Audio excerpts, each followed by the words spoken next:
Afternoon, students. We continue chapter 1, the rise of nationalism in India. And today's topic is the making of Germany, Italy. And today's subtopic is the strange case of Britain. कि Britain का case जो है, it means that कि topic का नाम जो है वो making of Germany and Italy, but साथ साथ जो है ब्रिटेन भी है, मेकिंग ऑफ ब्रिटेन. ओके, तो ब्रिटेन भी जो है in earlier time, in before 18th century, it was not a nation state. Okay, after the 18th century it became the nation state.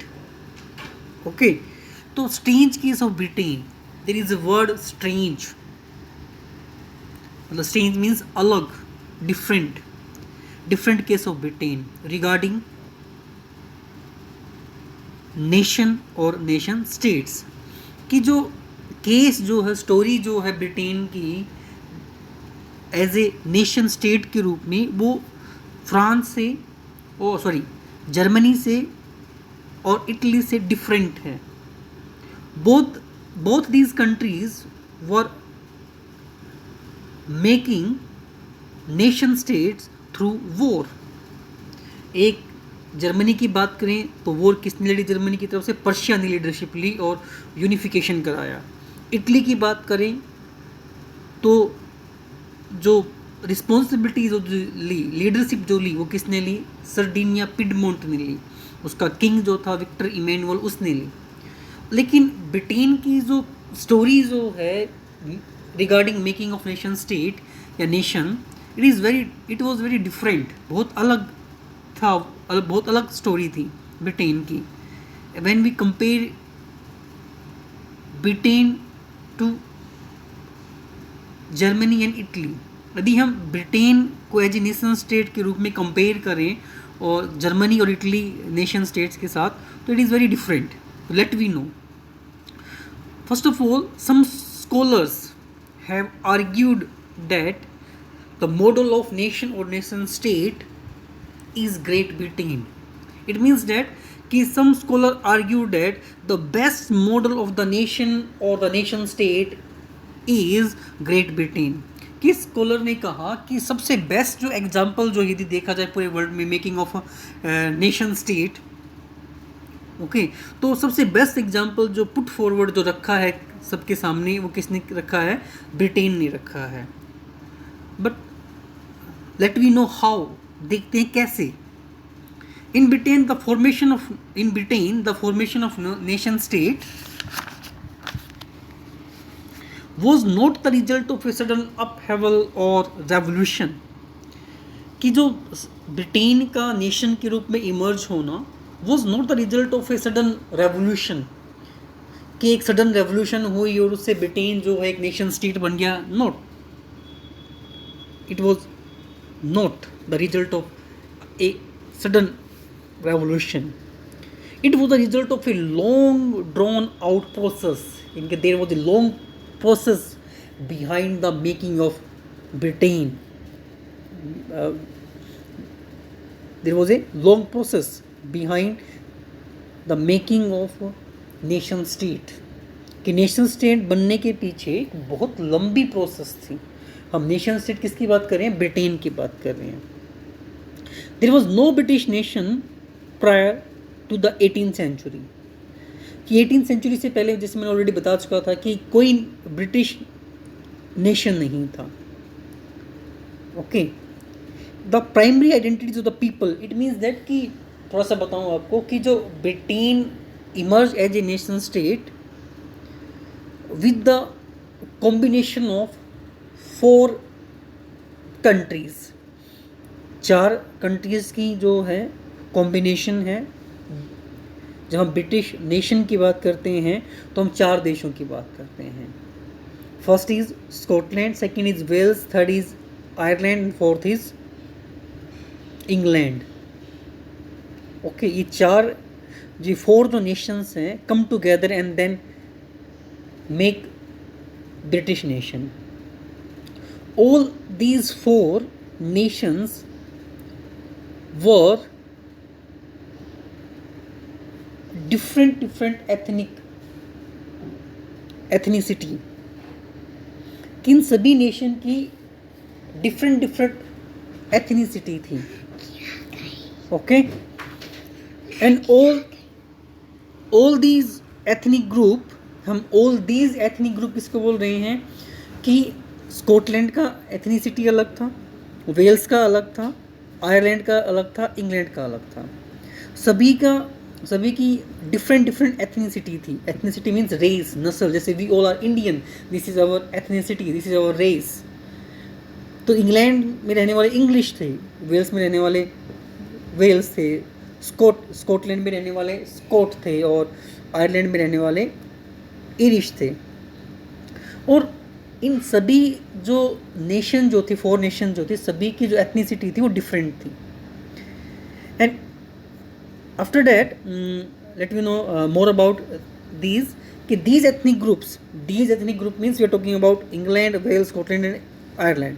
These ethnic groups had their own culture and political tradition. Her ethnic group का अपना एक different culture था, अपना एक अलग culture था, political tradition थी, rituals थी. But as the English nation, और बट हम बात कर रहे हैं कि कैसे बना. तो अब तक हमने बात की 4 कंट्रीज थी या 4 एथनिक ग्रुप्स थे, and all had their own culture and own political tradition.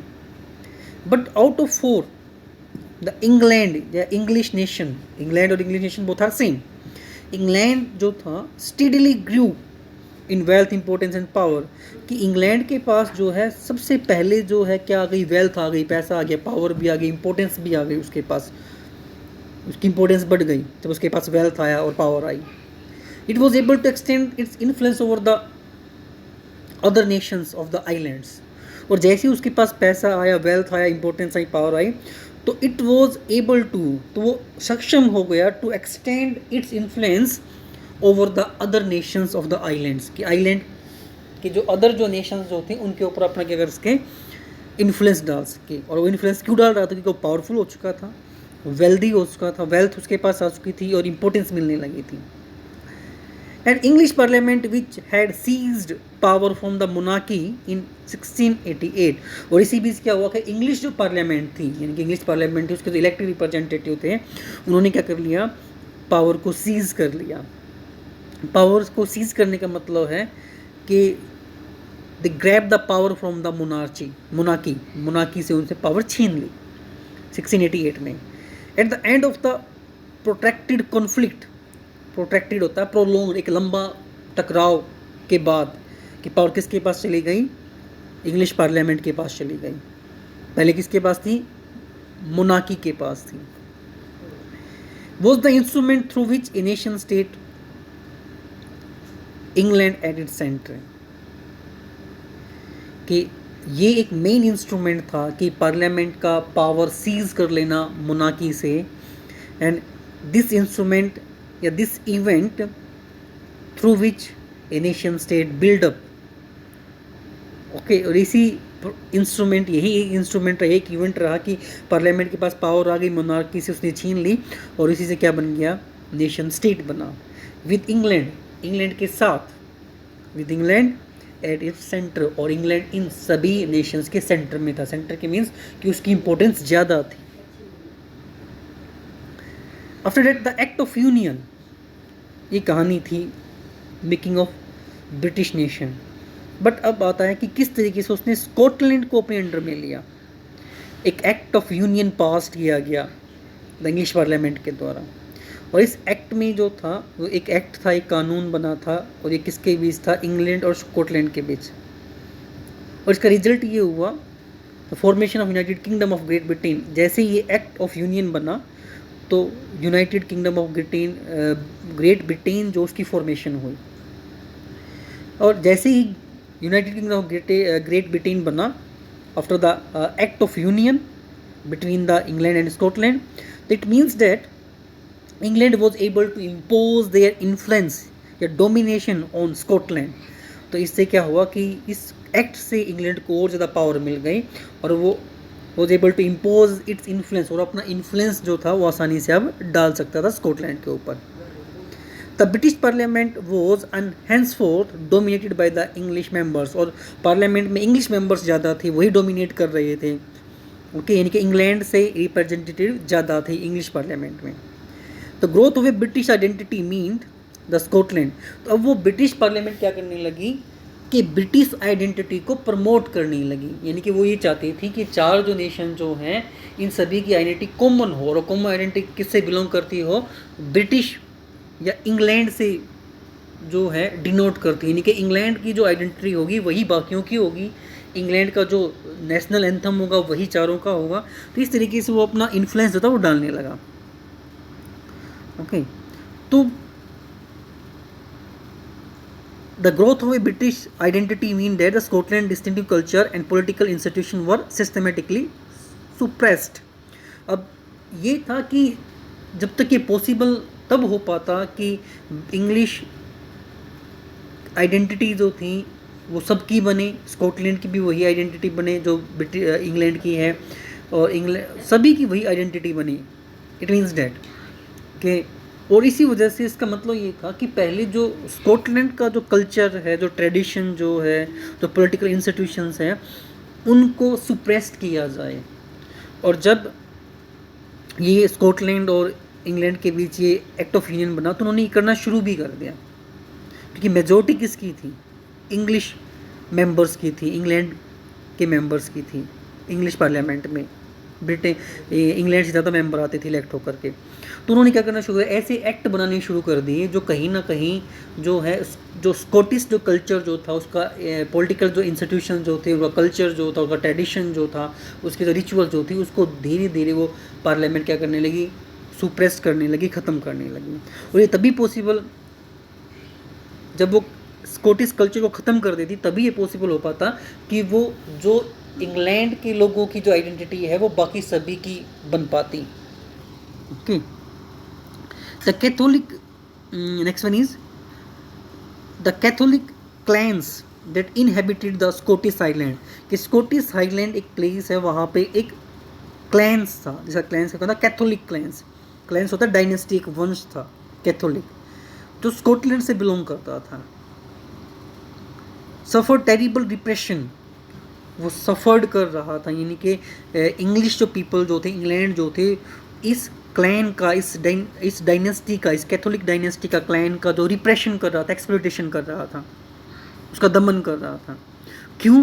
क्योंकि ये वो क्लैन थी, ये वो डायनेस्टी थी जो इंग्लिश जो पार्लियामेंट थी या ब्रिटेन जो था उसका अपोज कर रहा था, क्योंकि वो उसके कल्चर को ख़त्म करता जा रहा था।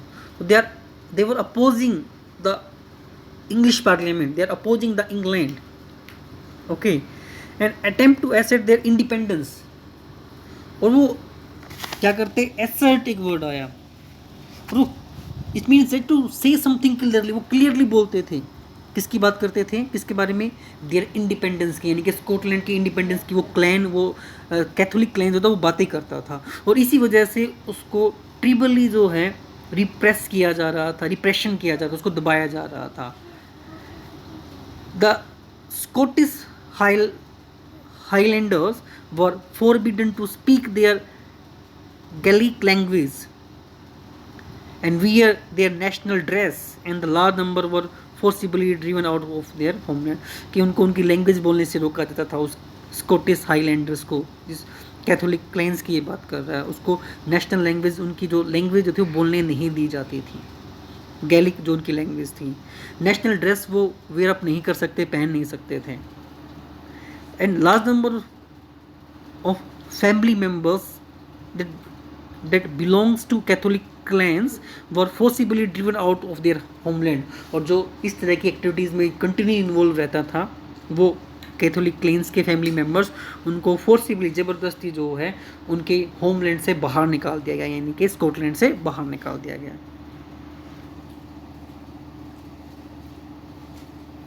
ओके बेटा।